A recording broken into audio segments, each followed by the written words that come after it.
Donc, ouverture de boîte. Aujourd'hui, je viens de recevoir Newton de GMT.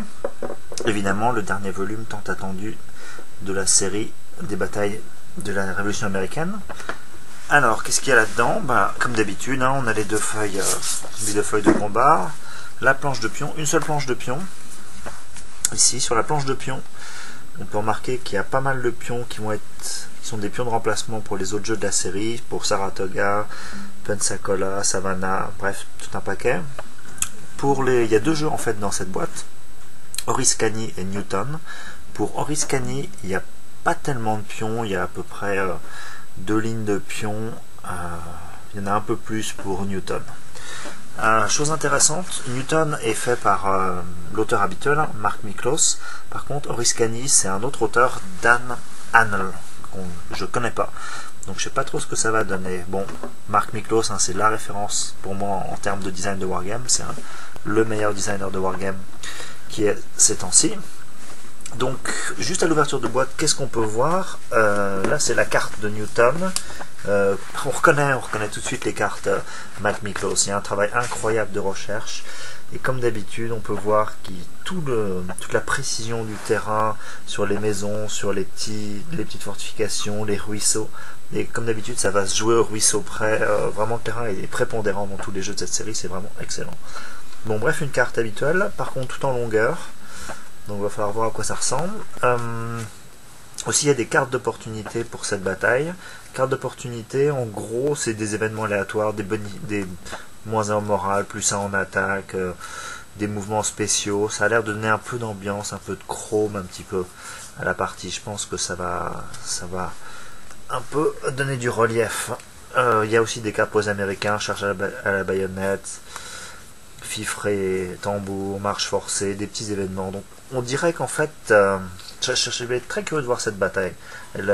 Comment c'est conçu. Comme d'habitude, j'attends beaucoup de Mark Miklos, qui est vraiment un excellent créateur. Donc là, il y a des cartes, ça va donner un peu d'incertitude.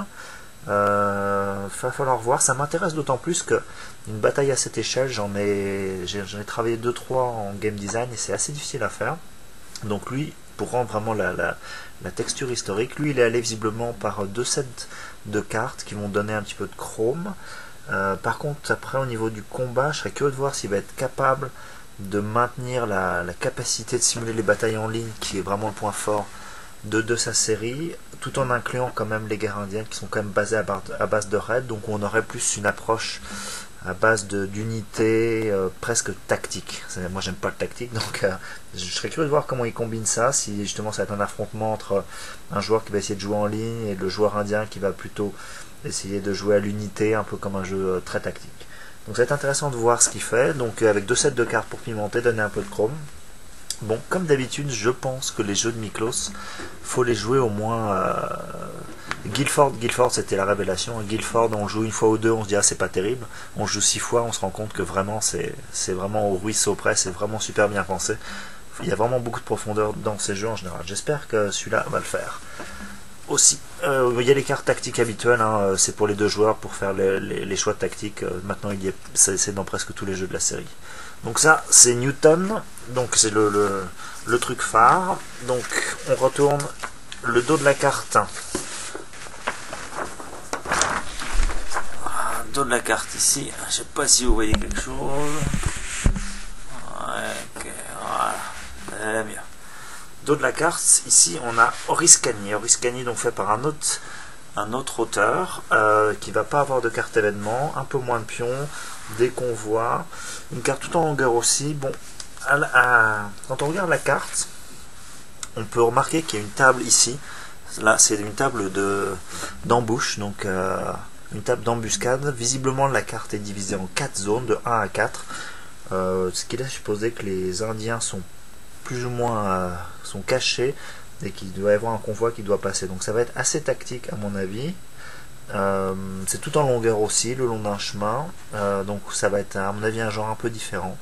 À voir ce que ça va donner. Donc bon, ce sera à mon avis une autre approche. Donc voilà, ça c'est l'ouverture de boîte de Newton, le dernier jeu de la fameuse série Battle of the American Revolution, le volume 8. Voilà, et ben j'y joue bientôt, puis je vous en parle.